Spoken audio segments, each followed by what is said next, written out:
ये लगातार सवाल उठ रहा है कि इंटेलिजेंस की रिपोर्ट सार्वजनिक क्यों नहीं की। स्टैंडिंग कमेटी में इंटेलिजेंस की रिपोर्ट थी कि घुसपैठ हुए हैं, उसके बावजूद बॉर्डर पर से सारे सिक्योरिटी क्यों हटाए गए, उस किसके आदेश थे, वो आदेश कहाँ है। एक सप्ताह पहले तक वहाँ सिक्योरिटी थी, आर्म फोर्सेस थे, कश्मीर फोर्सेस थे, हमारी सैनिक थी, फिर क्यों हटाए गए। वहाँ पर आम जनता को जाने की इजाज़त नहीं थी, फिर उसको किसने खोला, किसके आदेश पर आम जनता को जाने की इजाज़त दी। पहलगाम में भी इंटेलिजेंस रिपोर्ट 11 मिल चुके थे, कहे गए थे कि कोई बड़ी अप्रिय घटना घट सकती है, कुछ भी हो सकता है। और यह भी रिपोर्ट में थी कि हमारे सैनिक को बाय रोड कहीं नहीं भेजा जाए, प्लेन और हेलीकॉप्टर से भेजा जाए। फिर किसके ऑर्डर पर हमारे सैनिक को बाय रोड भेजा गया,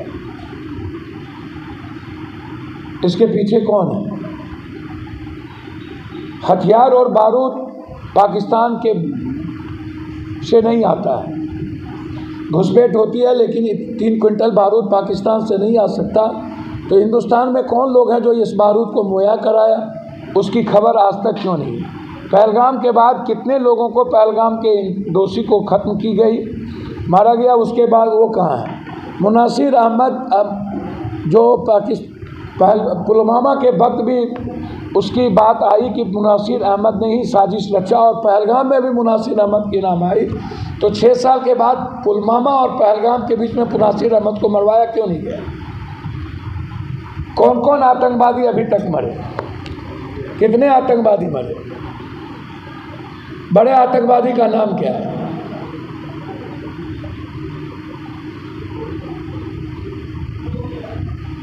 और जब मेरे सैनिक को फ्रीडम दिया गया तो फिर हमने बिना सैनिक के राय किए तीनों फोर्सेस को बुलाए।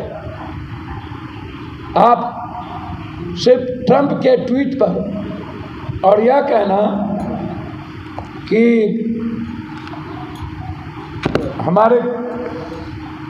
हमारे पीएम को वो सेंस की बात कर रहा है, हमको तो समझ में नहीं आता कि अब हम जो देश अनह्यूमन राइट्स के लिए जाना जाता है, जो कंट्री कभी भी अपने अहंकार के चलते किसी भी छोटे देश को ख़त्म करता है, डेमोक्रेसी जो अमेरिका की थी, जो अब्राहम लिंकन और बराक ओबामा जैसे लोगों से जाना जाता था। आप जरा बताइए, जो ट्रंप दूसरों की कृपा पर चुनाव जीता हो, रूस के कृपा पर, और जब ट्रंप आते ही उन्होंने क्या नहीं कहा, मुझको समझ में नहीं आता है। ट्रंप ने लिखा है, हम आपको सिर्फ बोल देते हैं कि countries are using common sense and great intelligence. Common sense, वो बात कर रहा है हमारे कॉमन सेंस की, मतलब जिस राष्ट्रपति को खुद कोई कॉमन सेंस ना हो। जेलेंस्की ने उसको जवाब दिया, और एक छोटा देश यूक्रेन ने कहा, जेलेंस्की ने, हम मिट जाएंगे, घुटने नहीं टेकेंगे दुनिया के सबसे ताकतवर देश के सामने, जबकि उसके पास परमाणु नहीं है।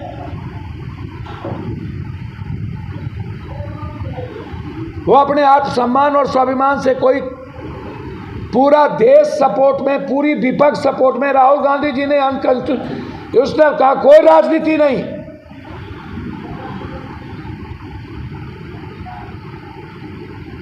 आज जरूरत थी जवाब देने की, जब मुल्क अब एक ही आवाज़ था कि हमको आज़ाद कश्मीर दे दो, हमें पीओके दो, हमें आतंकवादी सरपरस्त सरकार को ख़त्म करो पाकिस्तान में।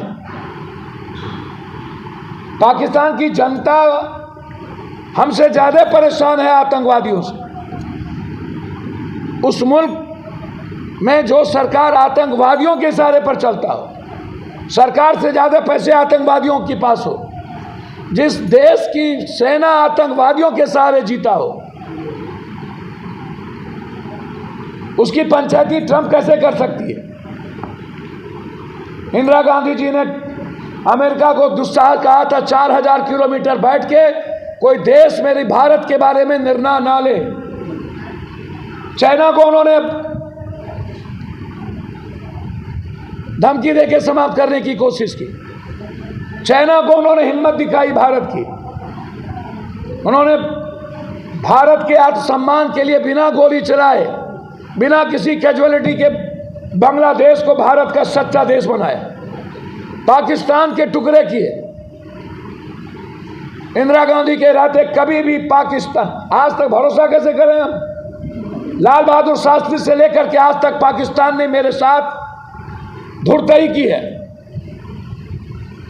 कैसे भरोसा करेंगे पाकिस्तान की सरकार के पास, जो सरकार चलती ही आतंकवादी से है?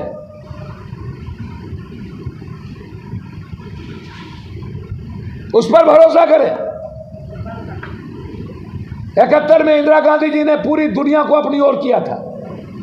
एक एक कंट्री जाकर के सबसे पहले उन्होंने बताया कि मेरे साथ क्या अनजस्टिस हो रहा। जो इंदिरा गांधी जी के सबसे बड़े दुश्मन थे, उस राष्ट्रपति से जाके बिना उसका भी सपोर्ट लिया। यह सही है कि गोला बारूद, परमाणु, थर्ड वर्ल्ड वार इस दुनिया का कोई समाधान नहीं है,